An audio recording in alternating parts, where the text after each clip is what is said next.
Peresmian Gedung Sekretariat Dewan Pimpinan Wilayah Partai Nasdem Papua Barat Daya, Jalan Basuki Rahmat kilometer 9,5, Kota Sorong. Prosesi ini dilakukan setelah Petrus Kasihiu menerima SK definitif sebagai Ketua DPW Partai Nasdem Papua Barat Daya. Dengan memanjatkan puji dan syukur kehadirat Tuhan Yang Maha Kuasa, Allah Subhanahu wa Ta'ala, saya akan menggunting pita ini.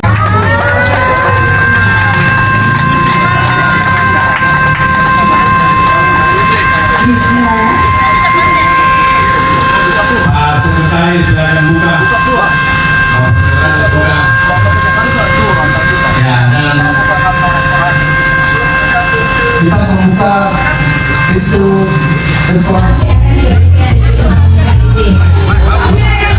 Kalau saya punya tempat kerja di atas dengan sebagian pengurus di atas, di sini juga ada kendala kita.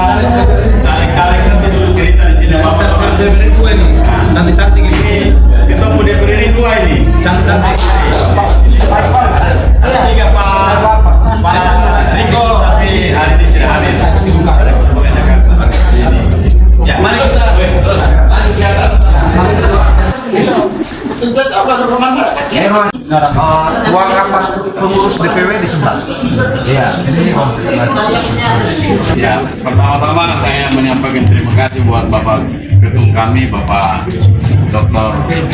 Kausa Dr. Andus, sudah ada Pak Palo dan juga Pak Sekjen Erwan Taslim yang telah mempercayakan saya sebagai Ketua Dewan Pimpinan Wilayah Partai Nasdem Provinsi Papua Barat Daya. Saya tidak menyangka karena saya hari-hari harus melakukan tugas di Kabupaten Bintuni dan cukup berat tugas saya menjelang akhir periode saya. Saya harus membenahi semua yang menyangkut visi dan misi dan janji-janji politik pada masyarakat. Tapi ketika pesta demokrasi ini berjalan, saya kaget kalau akhirnya ditunjuk lagi.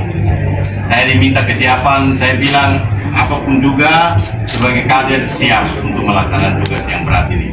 Karena itu saya hadir di sini dan ketika saya datang, apa yang pertama kali saya lakukan, saya harus cari tempat untuk menjadi rumah restorasi atau sekretariat dan kita mencari-cari tempat. Saya pikir tidak jauh dari kantor DPD Partai Nasdem Kota Sorong dan kita akhirnya mendapatkan izin oleh pemilik di sini untuk bisa menyewa tempat ini. Nanti setelah tempat ini hari ini kita resmikan, saya sudah terima mandat SK, terus kantornya sudah ada, terus sekretariat kami sudah ada, maka selanjutnya kita akan lakukan konsolidasi partai. Tentunya tugas saya adalah bagaimana menyatukan semua teman-teman baik yang caleg ataupun yang pengurus partai dari provinsi sampai kabupaten dan juga relawan-relawan serta sayap-sayap Partai Nasdem untuk menggerakkan ini sebagai potensi menuju pemenangan Partai Nasdem di Provinsi Papua Barat Daya ini. Pak, tapi kemenangan sendiri dari Nasdem berapa banyak? Ya, kalau target kita sesuai dengan hasil kongres ya, bahwa Nasdem ingin punya presiden. Ya, itu pertama. Tapi Bapak Surya Paloh katakan, sekalipun kita punya bupati, kita punya gubernur, kita punya presiden, tapi kalau di DPR RI atau di lembaga legislatif kita kurang, juga lemah. Karena itu tugas kami adalah meyakinkan bahwa kepada Bapak Ketua Umum Partai Nasdem di Papua Barat Daya harus menghasilkan minimal 1 kursi DPR RI. Itu wajib hukumnya. Kalau bisa 2 berarti itu harapan. Harapan. Lalu untuk kursi provinsi DPR Provinsi Papua Barat Daya kita dimintai target minimal 7 kursi. Itu harga dasar. Wajib hukumnya 7 kursi. Nah, lalu nanti kabupaten kota sesuai dengan target-target masing-masing sesuai kondisi. Ini berat, tetapi kita harus optimis dan kita kerja keras. Saya yakin teman-teman sudah punya strategi, jaringan dan lain sebagainya. Saya tinggal datang untuk menggerakkan teman-teman ini saja untuk bergerak lebih cepat karena waktu kita singkat. Satu lagi terkait Bapak dipilih sebagai Ketua DPD Nasdem, apakah ada rencana untuk maju gubernur? Itu saya belum berpikir sejauh itu ya. Itu belum berpikir sejauh itu karena tugas saya pertama memenangkan Partai Nasdem dulu. Karena menyangkut bagaimana nanti ke depan pilkada itu kan keputusan ada di DPP. Kalau kita berhasil menyiapkan kursi legislatif untuk selanjutnya menjadi urusan Dewan Pimpinan Pusat Partai Nasdem.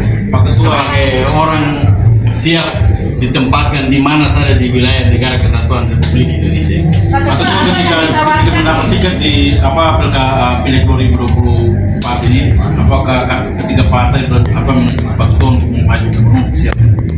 Ya tentunya banyak pertimbangan pasti. Yang jelas saya mengakhiri tugas saya sebagai Bupati Curug Pintuni. Kalau memang rakyat menginginkan dan partai mendukung, Pak Ketua, untuk menggait hati masyarakat nih, Bapak berada apa yang ditawarkan yang utama? Ya, Nilai tambahnya. kita tidak bisa menawarkan sesuatu kalau kita belum tahu isi hati mereka. Maka itu kita harus turun dulu, kita tanya, kau mau apa? Mama kau mau apa? Bapak kau mau apa? Adik kakak kau mau? Menurut kau itu bagaimana? Jangan sampai menurut kita. Dari situ baru kita lakukan formula-formula, strategi-strategi. Bagaimana kita bisa menjawab harapan-harapan mereka seperti itu. Memang perlu strategi-strategi lain, tapi itu rahasia kami saya kira. Saya bongkar sini nggak. Berarti Nasdem nomor 1 di Bapak Baradaya, Pak Ketua ya? Harapan yang amin. Terima kasih ya sudah menonton. Jangan lupa like, komen, dan subscribe.